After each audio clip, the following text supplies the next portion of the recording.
It's that time of year again. Maybe it wasn't the rain that kept people away. They kind of know. First Sunday of September, we start talking about, give me your money. And for those of us who are clergy, Father Shane will hear me out on bear me out on this one. He'll agree. You can go and ask him. It's one of the most difficult things to talk about, Stewardship Month, because we know that the people that are sitting before us give. And it's those that kind of aren't around. They are part of us. They remain part of us, but they're not around, so they don't hear the message. And it's tough. It's tough to say, hey, listen, we need bucks to run this church. It's tough to say, we need more lay ministers, more people in the choir, more people to make tea. And we think, gosh, we're not even half full today. Yes, it is difficult to talk about it, but we have to. It is so important. I've been watching the news. Sally sent me a picture. She thinks I like ships, but I really don't like ships of people, thousands and millions of people on a ship falling off. And the images that we were exposed to this week were completely and utterly shocking. And we thank goodness that we're not in Europe or Syria or wherever. But we have our own set of problems. We have our own set of things that we need to deal with. And sometimes we let those things go. And so, as I was engaging with people this week and engaging with the readings, I think Jan will also agree with me, they are tough readings, particularly in one particular aspect that we have been exposed to this week. And as I was reading these words, I go, oh, ouch, ouch. It's nice to go to parties and be the person that sits at the top with all those other people with lots of money and in the wealth and in the riches and in the fat. And to kind of, it's comfortable to turn a blind eye to the needs of others, as we read in the Proverbs. It's nice to say that we believe in Jesus and that it's all wonderful. And we come to church and we assuage our spiritual lives, and we just wash over. But please, Lord, don't challenge us to do something. Ouch. Dear friends, the readings for today confront us with the power of Jesus to heal and our obligation to be the healing hands and presence of Jesus in our world, a world that just seems to fall apart all the time. That's not to negate the very positive stories that do exist.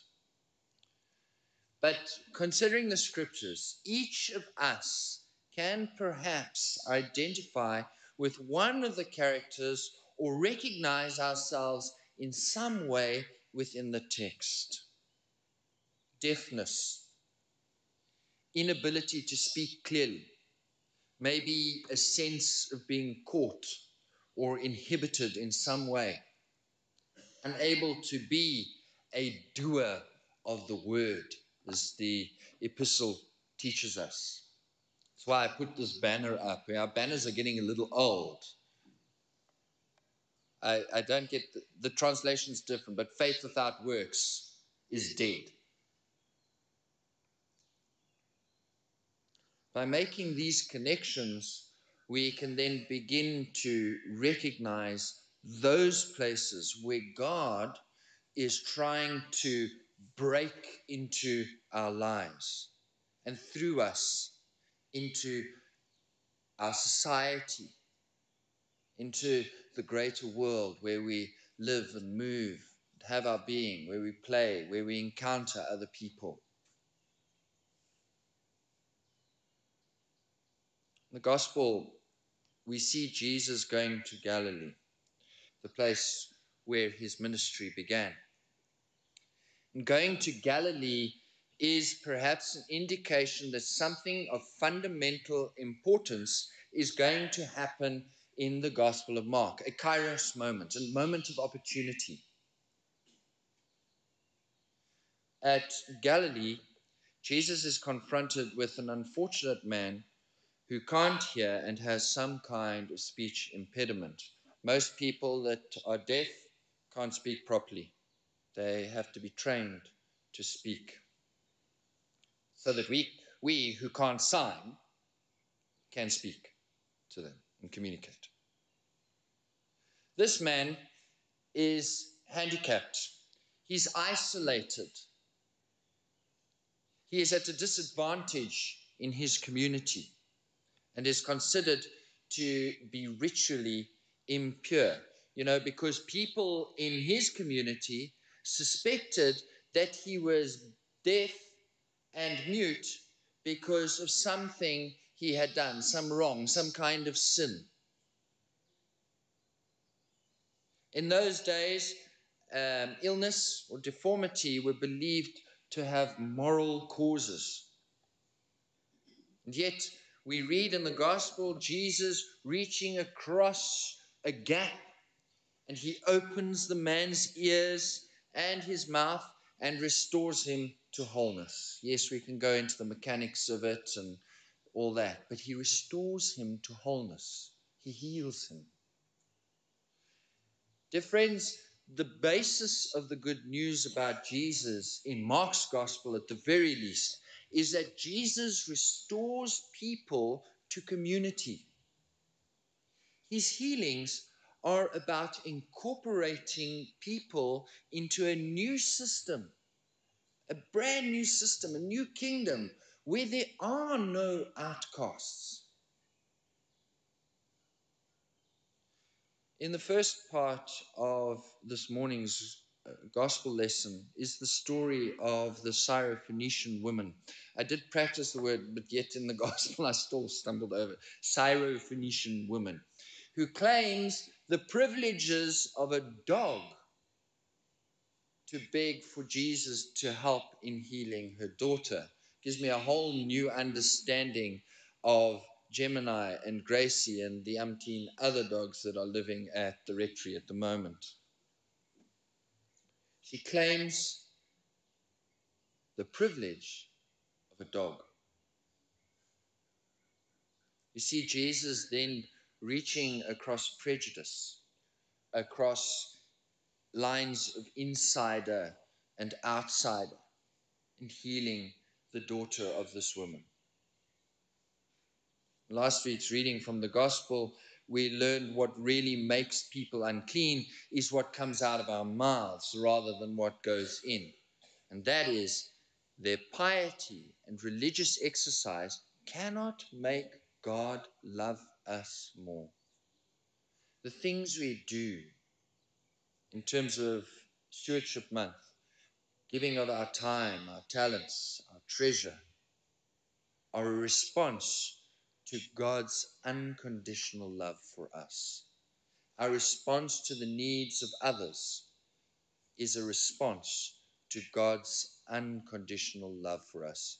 It is not so that we can earn brownie points and that golden ticket into first class heaven. No.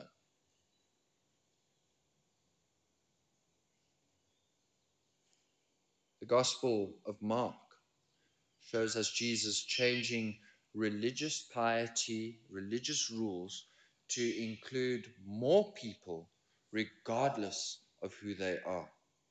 Opening communication where there was deafness and denial before, creating new possibilities for relationship. I wonder where we see ourselves in the story and in the world around us. Certainly in medical science, we're advancing in ways to help people hear and improving our technology and ways of helping people to speak.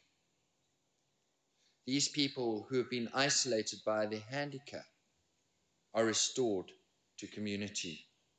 It is exciting. It is awe-inspiring to speak with people who have had hearing restored, either because of this funny little bionic thing that we keep losing and forgetting to put a battery in, or another friend of mine who had a special operation that there's a little hammer thing that bangs against, I don't know what it's called, but she had this thing fixed. And she says, "Geesh, this world is a loud place." It's wonderful. It's awe-inspiring when you encounter people who have now got this.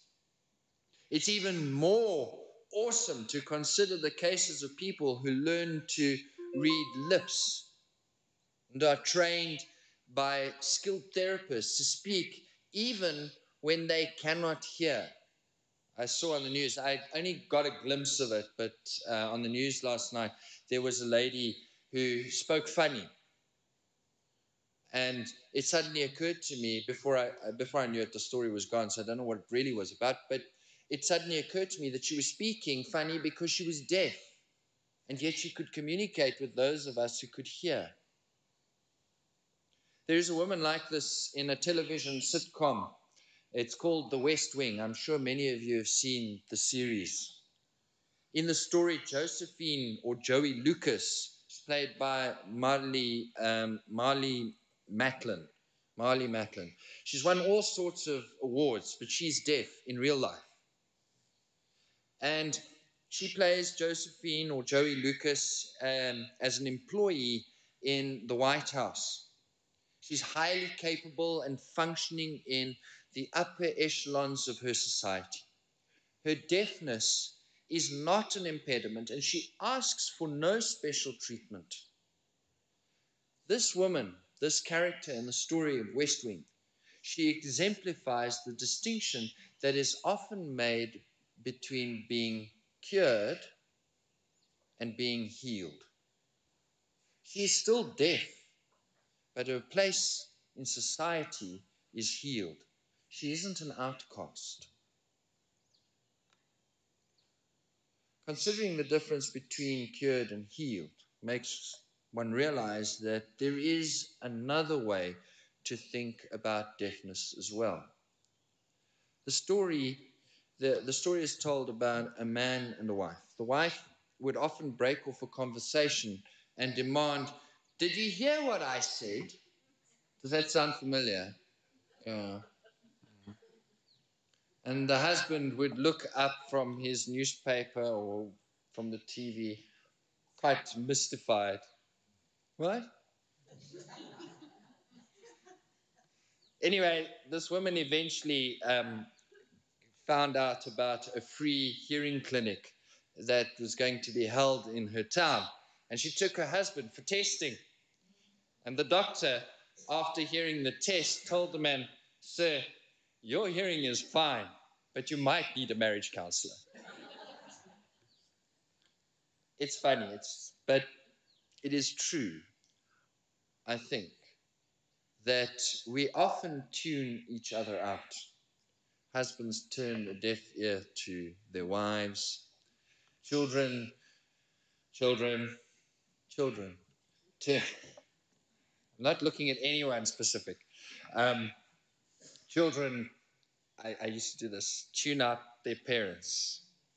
Sometimes communities of people will not hear the plea for help from less fortunate neighbors. One of the greatest challenges to people trying to raise an issue on a national level is actually getting heard, breaking through indifference, or breaking through even through political agendas. Yet, our protests are in a way perhaps like the prayer of Jesus, praying for the deaf man, praying for all who are deaf to families and neighbors, a plea that ears be opened. Dear friends, deafness and denial play a big part in our lives. Sometimes it requires a terrible event to open our ears, maybe just to take the scales off our eyes. And yet, we can learn that we can prayerfully open ourselves to the ways we ourselves might be deaf. When we feel a kind of agitation or anger inside, we know it is an invitation to stop, to consider, and pray to God for help.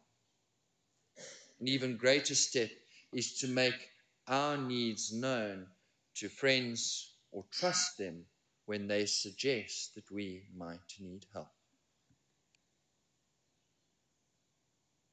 Dear friends, I know my friends can bring me to a place where I can get in the way of Jesus. My friends have gotten me to church. They've gathered me up in prayerful support and so encouraged me to get the help I need to hear what is going on in my life. And I think that all of us sitting here can identify with that. In all of this, they've been like Jesus in their ministering to me, praying that I might be healed, that my ears might be opened to what's going on around me. Friends, sometimes the people that we are called to help may not appear to deserve it. Sometimes the people we are called upon to help abuse that help. But I want you to remember that Jesus reached across judgment. He reached across prejudice in order to bring wholeness and healing to somebody who was considered in society an outcast, like the Syrophoenician woman, like the deaf mute. You see, we learn from James today that faith without works, faith without responding to God's love, in love, is dead. Who are the people around us, at home, at work, in church, at school, that we don't hear? Are there friends in our lives trying to get us to listen to something that we don't want to hear? Do we pray that Jesus opens our ears, clears our mouths, and restores us to community where there is an ever-expanding circle of friends and ultimately no outcasts? Amen.